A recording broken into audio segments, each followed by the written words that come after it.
Hello. Hello. Radhe Radhe दोस्तों, कैसे हैं आप लोग? आई होप आप ठीक होंगे, स्वस्थ होंगे, मस्त होंगे और अपनी अच्छी तैयारी कर रहे होंगे। तो आज से फाइनली फॉर्म फिल होने लगे हैं। आ गया है विषयवार, तो पहले से ही मैंने बता दिया था विषयवार जो आ गया था। बाकी जो जो डॉक्यूमेंट्स लगेंगे वो सारे आपको सरकारी.com पे जाके आप देख लेना फॉर्म को। और जो भी अपना OTR तो कर ही रखा होगा, तो फॉर्म फिल होने लगे हैं।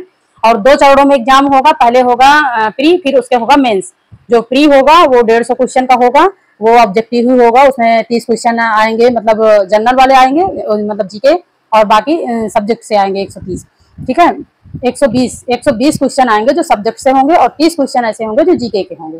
फिर उसके बाद मेंस होगा। मेंस में क्वेश्चन कम रखे गए हैं, पर नंबर ऑफ सीट, मतलब number of question, number of ज्यादा रखे गए हैं, पर वो रिटन होगा। मैं कह ही रही थी कि अगर रिटन होगा तो देखना, बहुत से बच्चे उसमें क्या है कि इतना विश्वसनीयता नहीं होती है रिटन में। अब देखो कैसे होता है। ठीक है, तो चलिए हम अपनी क्लास को आरंभ करते हैं फिलहाल। और अपना फॉर्म भर दीजिएगा समय से।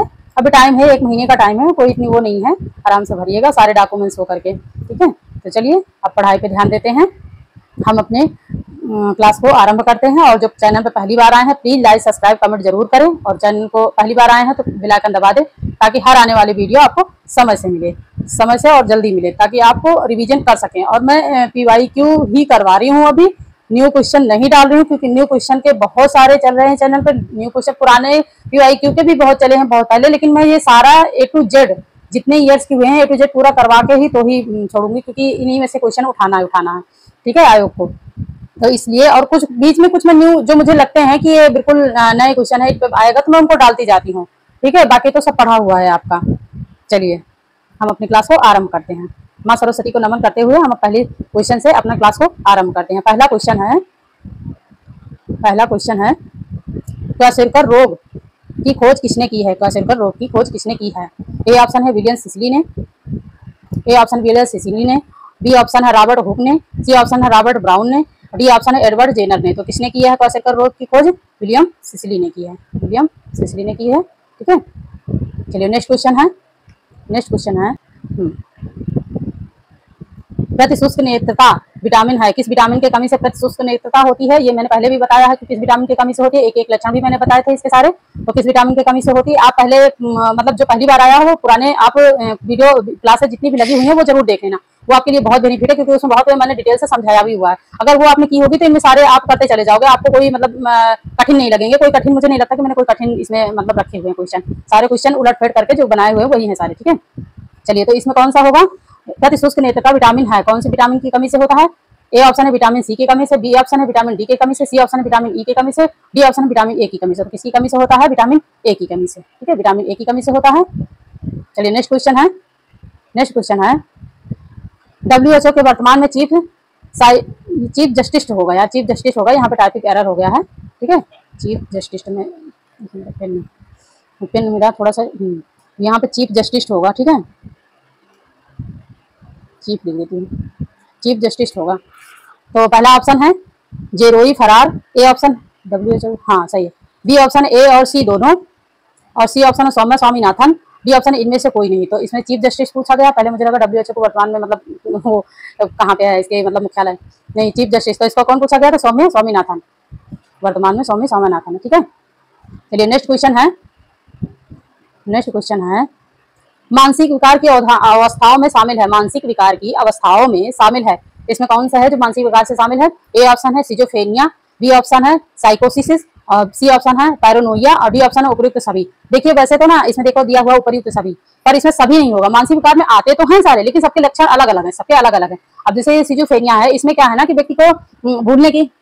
व्यक्ति को जो है एक दूसरे से सभी रिलेटेड है। सोचने समझने की जो है सिजोफ्रेनिया में सोचने समझने की शक्ति जो है व्यक्ति की कम हो जाती है, मतलब छीड़ हो जाती है, एक तरह से समझ लो छीड़ हो जाती है। उसको समझ में नहीं आता है, मतलब उसको जैसे आप कुछ बोलो तो उसको याद ही नहीं रहता है ना, उसको याद नहीं रहता। सिजोफ्रेनिया में ये होता है। साइकोसिस में ये होता है कि भ्रमित बहुत होता है, वो उसको समझ नहीं आता ये सही है कि ये सही है, ये गलत है, ये गलत है, मतलब भ्रम उसको बहुत तरह के भ्रम बहुत ज्यादा होता है।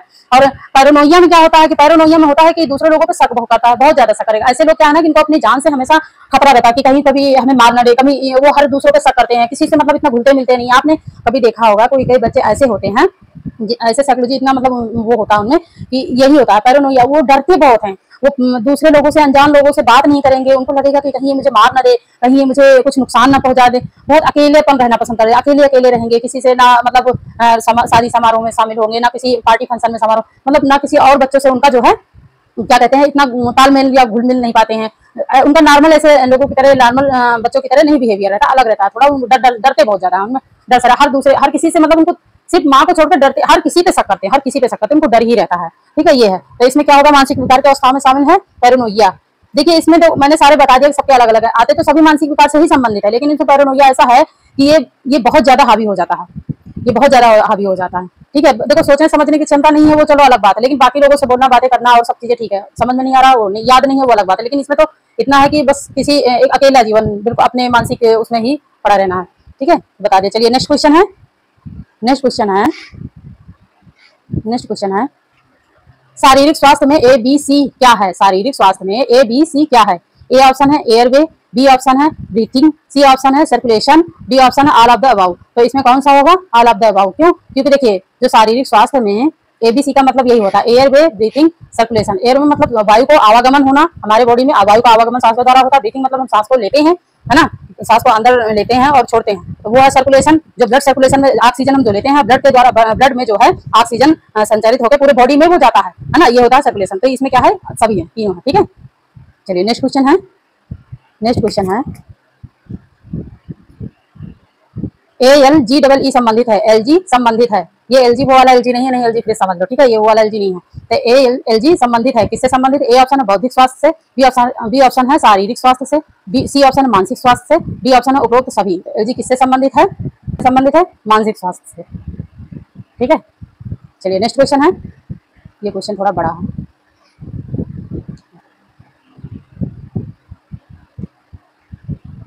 विश्व के सबसे बड़े प्राथमिक चिकित्सा दाता का नाम बताइए। विश्व के सबसे बड़े प्राथमिक चिकित्सा दाता का नाम बताइए।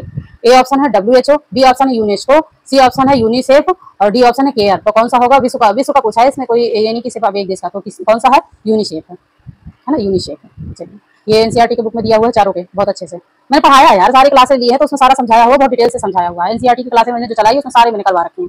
ठीक है, तो कौन सा है? यूनेस्को। ठीक है, चलिए नेक्स्ट क्वेश्चन है, ये भी क्वेश्चन काफी बड़ा है। नेक्स्ट क्वेश्चन है, जब शरीर तेजी से अपने शरीर की गर्मी को खो देता है, यहाँ पे खो लिखा है, यहाँ पे खो होगा, ये जो है ये खो होगा। ठीक है, ये क्या होगा? खो। जब शरीर तेजी से अपने शरीर की गर्मी को खो देता है, खो देता हुआ स्थिति कहलाती है। तो जब शरीर की तेजी से खो देता है तो वो कौन सी, मतलब कौन सी बीमारी के कारण है, ये बताना। ए ऑप्शन है हाइपोथर्मिया, ए ऑप्शन है हाइपोथर्मिया, बी ऑप्शन है हाइपरथर्मिया, और हाइपो का मतलब ज्यादा हो जाना और हाइपर का मतलब कम होना, है ना, कम होना। सी ऑप्शन है ए, बी दोनों, डी ऑप्शन उत्तरी, मतलब कि इनमें से कोई नहीं। तो इसमें कौन सा होगा? जब शरीर में तेजी से जब शरीर तेजी से अपने शरीर की गर्मी को खो देता है, और वह स्थिति क्या कहलाती है? वो स्थिति क्या कहलाती है? हाइपोथर्मिया। क्या कहलाती है? हाइपोथर्मिया। क्या कहलाती है? हाइपोथर्मिया।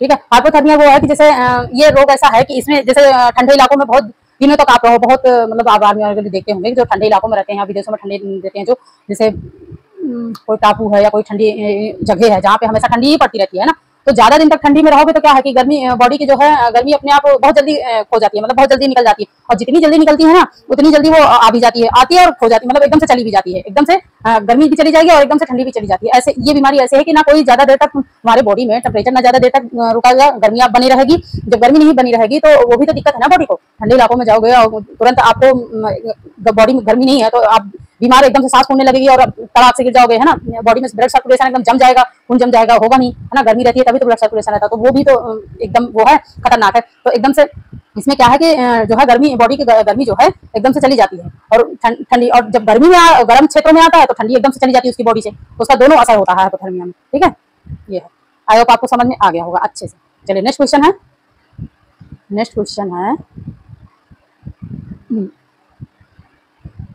सबसे ज्यादा मातृ मृत्यु दर कहाँ का है? सबसे ज्यादा मातृ मृत्यु दर कहाँ का है? ए ऑप्शन है Kerala, B option Assam, C option Karnataka, D option है गोवा। तो सबसे ज्यादा मातृ मृत्यु दर कहाँ पे है? आसाम में है। अच्छा, मातृ मृत्यु दर को कैसे आंकते हैं? मातृ मृत्यु दर को प्रति 1 लाख जो है ऐसे प्रति प्रति, इसमें यार लिखते नहीं बना, मैं क्या ही बताऊँ, मैं थोड़ा और इसको इधर करती हूँ फिर लिखती हूँ। प्रति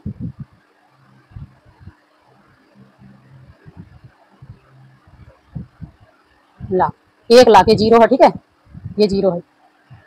तो प्रति 1 लाख जो है जन्म दर पे माताओं की मृत्यु संख्या जो मापी जाती है, प्रति 1 लाख जिन मतलब महिलाओं ने बच्चों को जन्म दिया है, तो उनकी जो है मातृ मृत्यु दर नापी जाती है कि इनकी कितनी संख्या मृत्यु दर घटी है, कितनी बड़ी। वैसे सन 2000 में बहुत ज्यादा थी, लेकिन सन 2000 से अभी 2000 सन 2020 में आगे गई, तो ये 110 के आसपास आई है, समथिंग ऐसे है। और जब 2023 में आती गई है इसको, तो ये 80 आ गई, गिरावट आई, काफी गिरावट आई। और कुछ राज्यों में तो 70 भी हो गई, कुछ राज्यों में 70 भी हो गई। तो ये जो है ना, इसे हाँ MMR भी कहते हैं, इसे क्या कहते हैं, इसे जो है मातृ मृत्यु दर को, अगर ये आ जाए ना, मैंने इसको पहले मैं बता दूं, मैंने इसको अच्छे समझाया, MMR, ठीक है, MMR, इसे MMR भी कहते हैं, ठीक है, मातृ मृत्यु दर को।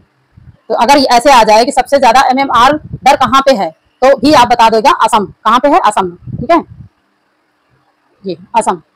सबसे अच्छा साक्षरता वाला राज्य कौन सा है, केरल, ये भी मैंने करवा दिया है ना, केरल है। तो ये प्रति 1 लाख मतलब मातृ मृत्यु दर नापी जाती है, जितने मतलब प्रति 1 लाख है जन्मे बच्चों को जन्म देने वाली महिलाओं पे ये मापा जाता है। तो ये वो आंकड़ा है, ठीक है, MMR, मातृ मृत्यु दर जिसे कहते हैं।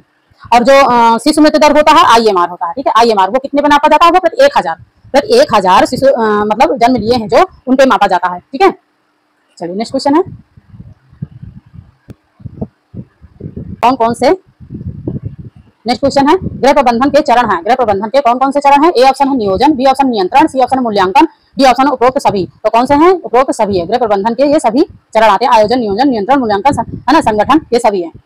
चलिए नेक्स्ट क्वेश्चन है, नेक्स्ट क्वेश्चन है, लीनो बुनाई वाला कपड़ा है, लीनो बुनाई वाला कौन सा कपड़ा है। ए ऑप्शन है गैरबीन, बी ऑप्शन है हुक बैग, सी ऑप्शन है मच्छरदानी, डी ऑप्शन है हानी कॉम्ब्स। तो कौन सा है, मच्छरदानी, ठीक है। मच्छरदानी आप देखते हैं कि उसकी कैसे, जैसे कुर्सियों में फंसा फंसा कैसे बनाया गया हो, तो वो लीनो बुनाई होती है। मच्छरदानी की जो बुनाई होती है वो लीनो बुनाई होती है, कितनी बारीकी से, कितनी बढ़िया तार से बना होता है ना।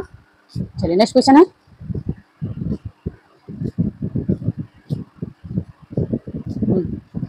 नेक्स्ट क्वेश्चन है, कार्यस्थल पर यौन उत्पीड़न अधिनियम कब पारित किया गया, कार्यस्थल पर यौन उत्पीड़न अधिनियम कब पारित किया गया। ए ऑप्शन है 2012 में, बी ऑप्शन है 2013 में, सी ऑप्शन है सन 2000 में, डी ऑप्शन है 2014 में। तो कार्यस्थल पर यौन उत्पीड़न जो अधिनियम लागू किया गया था, पारित हुआ था, वो 2013 में हुआ था, ठीक है, कब हुआ था, 2013 में। चलिए नेक्स्ट क्वेश्चन है, नेक्स्ट क्वेश्चन है, विश्व स्वास्थ्य संगठन, विश्व स्वास्थ्य दिवस,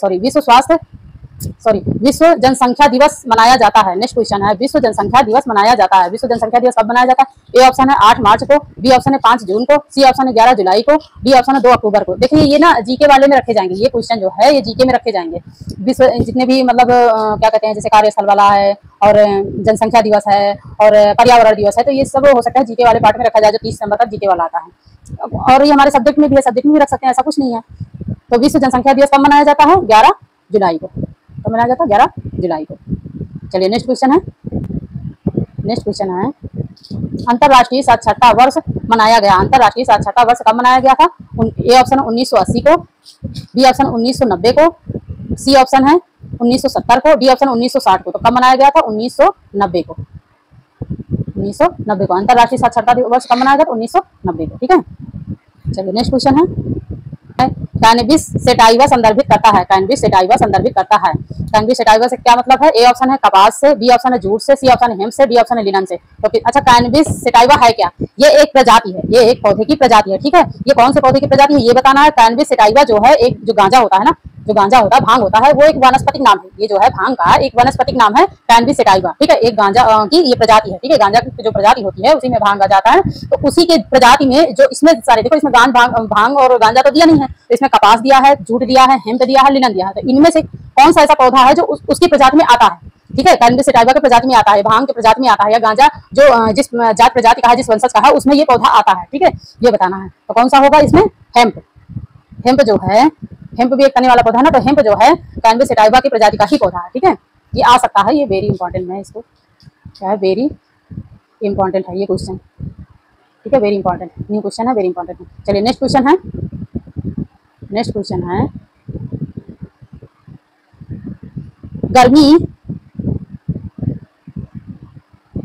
गर्मी के मौसम में सूती वस्त्रों की आवश्यकता किस प्रकार की आवश्यकता है? गर्मी के मौसम में सूती वस्त्रों की आवश्यकता किस प्रकार की आवश्यकता है? ए ऑप्शन है अर्ध अनिवार्य आवश्यकता है, बी ऑप्शन है विलासात्मक आवश्यकता है, सी ऑप्शन ए और बी दोनों है, डी ऑप्शन अनिवार्य आवश्यकता। तो कैसी आवश्यकता है? एक अनिवार्य आवश्यकता में आती है, अनिवार्य आवश्यकता। क्यों? क्योंकि देखो गर्मियों में सूती वस्त्रों में क्या है कि अवशोषक क्षमता ज्यादा होती है ना, उसमें हवा भी अब्जॉर्ब करने की क्षमता होती है, पानी भी सोखने की क्षमता होती है, पसीने भी सोखने की क्षमता होती है, तो उसमें जो है एक और ठंडक भी होता है। ये भी बात है कि कॉटन जो है ठंडा होता है, तो गर्मी गर्म है तो फिर उसमें क्या ठंडे वस्त्र पहने जाएंगे तभी तो राहत मिलेगी ना, तो अनिवार्य एक आवश्यकता आती है। ठीक है, चलिए नेक्स्ट क्वेश्चन, वायु का फेफड़े में भर जाना क्या कहलाता है? वायु का फेफड़े में भर जाना क्या कहलाता है? ए ऑप्शन है निश्वसन, बी ऑप्शन उच्छ्वसन, सी ऑप्शन है प्रश्वसन, डी ऑप्शन अनुत्तरी। तो वायु का फेफड़ों में भर जाना क्या, वायु का श्वसन में भर जाना क्या कहलाता है? प्रश्वसन। ठीक है, प्रश्वसन मतलब हम सांस लेते हैं छोड़ते हैं, जो क्रिया होती है वो है। ठीक है, फेफड़े में हम जब सांस जब लेते हैं तो ऐसे फूलता है, फिर उसके बाद छोड़ते हैं तो ना, तो ये क्या है? सांस का आवागमन है। ठीक है, चलिए नेक्स्ट क्वेश्चन है, नेक्स्ट क्वेश्चन है पानी में डूबे व्यक्ति को किस प्रकार का श्वसन दिया जाता है? मतलब किस प्रकार के श्वास दिया जाता है उसको पानी में डूबने। ये भी बहुत अच्छे से मैंने करवाया है एनसीईआरटी में, बहुत ही अच्छे से डिटेल में करवाया है और डिटेल में आप चैप्टर भी पढ़ लेना। तो पानी में डूबने से व्यक्ति को किस प्रकार का श्वसन दिया जाता है? ए ऑप्शन है सिल्वेंटर विधि, बी ऑप्शन है सेफर विधि, सी ऑप्शन है लैबॉर्ट विधि, लैबॉर्ट होगा लाबार्ट नहीं होगा, लैबॉर्ट विधि, और डी ऑप्शन है मुंह में हवा भरना। तो कैसी है? सेफर विधि। सेफर विधि में कैसा होता है? व्यक्ति को लिटा दिया जाता है कि व्यक्ति को पहले उल्टा लिटा देते हैं, फिर उसके बैक में यहाँ पे पुश करते हैं, बैक में जस्ट यहाँ पे पुश करते हैं, जो पानी उसके फेफड़ों में भरा है ना तो वो पानी सारा निकल जाए, ताकि पानी निकल जाए, तो फिर उसको जो है लिटा के हाँ पानी निकाल देते हैं, फिर उसको सीधा लिटा के फिर उसमें जो है पंप किया जाता है और हवा डाली जाती है कृत्रिम विधि द्वारा। ठीक है, ये होता है। चलिए नेक्स्ट क्वेश्चन है, नेक्स्ट क्वेश्चन है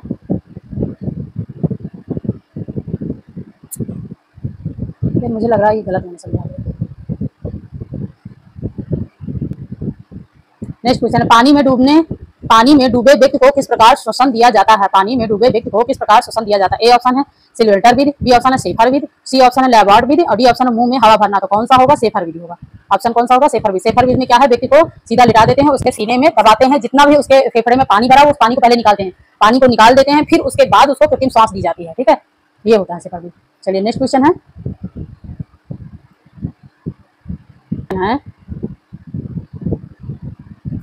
दिखाई ना देने वाला जैविक संकट है। दिखाई ना देने वाला जैविक संकट है। ए ऑप्शन है मक्खी, बी ऑप्शन है जीवाणु, सी ऑप्शन है मच्छर, डी ऑप्शन है धुन। धुन तो कोई होता नहीं, जीवाणु। तो कैसा है? दिखाई ना देने वाला जैविक संकट तो कैसा है? जीवाणु है ना, जीवाणु। चलिए नेक्स्ट क्वेश्चन है, नेक्स्ट क्वेश्चन है टेक्सटाइल किस भाषा का शब्द है? टेक्सटाइल किस भाषा का शब्द है? इसको आपने कई बार पढ़ा होगा। किस भाषा का शब्द है? ए ऑप्शन है लैटिन, बी ऑप्शन है ग्रीक, सी ऑप्शन है फारसी होगा, फारब लिखा है फारसी, और डी ऑप्शन है अरबी। तो कौन सा होगा? ये लैटिन। ठीक है, लैटिन। टेक्सटाइल लैटिन भाषा का शब्द है। चलिए नेक्स्ट क्वेश्चन है, नेक्स्ट क्वेश्चन है वस्त्र की उत्पत्ति प्रथम अवस्था। वस्त्र उत्पत्ति की प्रथम अवस्था कौन सी है? वस्त्र उत्पत्ति की प्रथम अवस्था कब मानी जाती है? ये हिस्ट्री में है, एनसीईआरटी के हिस्ट्री जब पढ़ो तो उसमें दिया हुआ है। ये ऑप्शन है खेती की अवस्था में, बी ऑप्शन है नग्न अवस्था में, सी ऑप्शन शिकार की अवस्था में, डी ऑप्शन आधुनिक अवस्था में। तो कब होती है? वो देखो वस्त्र की उत्पत्ति तभी होती है जब इंसान कपड़े नहीं पहनता, नग्न अवस्था में, है ना, नग्न अवस्था में। अगर इसमें वस्त्र की जगह ये आ जाता कि भोजन की उत्पत्ति किस अवस्था में हुई, तो शिकार, पहले शिकार ही करता था व्यक्ति, है ना, शिकार करके ही खाता था, मांसाहारी था, मांस को भी नहीं पकाता था, कच्चा खाता था, फिर धीरे धीरे आग की उत्पत्ति की, फिर आग में भून के थोड़ा सा खाया, उसको कुछ स्वाद का टेस्ट का आनंद पता चला तो वो भून के खाना शुरू कर दिया। फिर उसके बाद खेती आती है ना, खेती तो बाद में आती है जब आधुनिक युग शुरू हो जाता है तब, है ना। तो पहले जब वस्त्रों को जब उत्पत्ति कब होती है? नग्न अवस्था, जब व्यक्ति मतलब छाल वगैरह या जानवरों को मारते थे, जो उनके छाल पहन लेते थे, मतलब उनके खाल वगैरह पहन लेते थे या बच्चों के छाल पहनते थे, तब नंगे ही रहते थे। तब उनको ये हुआ कि हमें वस्त्र पहनने चाहिए, हमें मतलब कुछ पहनना चाहिए। तो उसके बाद इन्होंने ढकना शुरू, अपने तन को ढकना शुरू किया। और ये भी है कि ठंडी लगती थी उनको, जब जानवर शिकार पे जाते थे तो चोट भी आती थी, है ना। तो ठंडी हवा, गर्मी, सर्दी से सबसे बचने के लिए उन्होंने क्या किया कि अपने शरीर को कवर करना शुरू कर दिया, ढकना शुरू कर दिया। तो प्रारंभ में इन्होंने क्या किया था, जो जानवर को मारते थे खाने के लिए, उनके खाल को ही ढकते थे, उनके खाल को पहनते थे, या तो ये जो है पेड़ों की छाल को पहनते थे, यही करते थे। ठीक है, तो चलिए हमारे क्वेश्चन कैसे लगे? अगर अच्छे लगे हो तो प्लीज लाइक, सब्सक्राइब, कमेंट जरूर करें और अपना पॉइंट ऑफ व्यू बताएं, और सब्सक्राइब करके बेल आइकन दबा लें ताकि हर आने वाली वीडियो आपको समय से जल्दी मिले। और सभी इंपॉर्टेंट क्वेश्चन की सीरीज चल रही है, आयोग द्वारा प्रमाणित हैं, जो आ चुके हैं, जिनको माना गया है कि यही आंसर होंगे, तो वही करवा रही हूँ। ठीक है, ये नहीं है कि जिसमें ऑब्जेक्शन लगे थे वो वाले क्वेश्चन नहीं है। ठीक है, तो ये सारे सभी ऑथेंटिक क्वेश्चन है, माने हुए क्वेश्चन है। तो चलिए ये सीरीज शुरू रहेगी हमारी अभी तक, तो फिर इसके बाद हम देखते हैं और कुछ कराने का। तो चलिए मिलते हैं नेक्स्ट क्लास में। Thank you for watching this video, thank you so much. और अपना पॉइंट ऑफ व्यू जरूर बताइएगा। और हाँ, सबसे बड़ी बात यह है कि अपना फॉर्म जल्दी से फिल कर लीजिएगा। हाँ, ज़्यादा हो सके मतलब दिन में सर्वर बिजी रहे तो आप रात में कोशिश करिएगा, रात में बहुत अच्छे से फॉर्म फिल हो जाएगा, रात में कोई दिक्कत नहीं आएगी। ठीक है। चलिए मिलते हैं नेक्स्ट क्लास में। Thank you.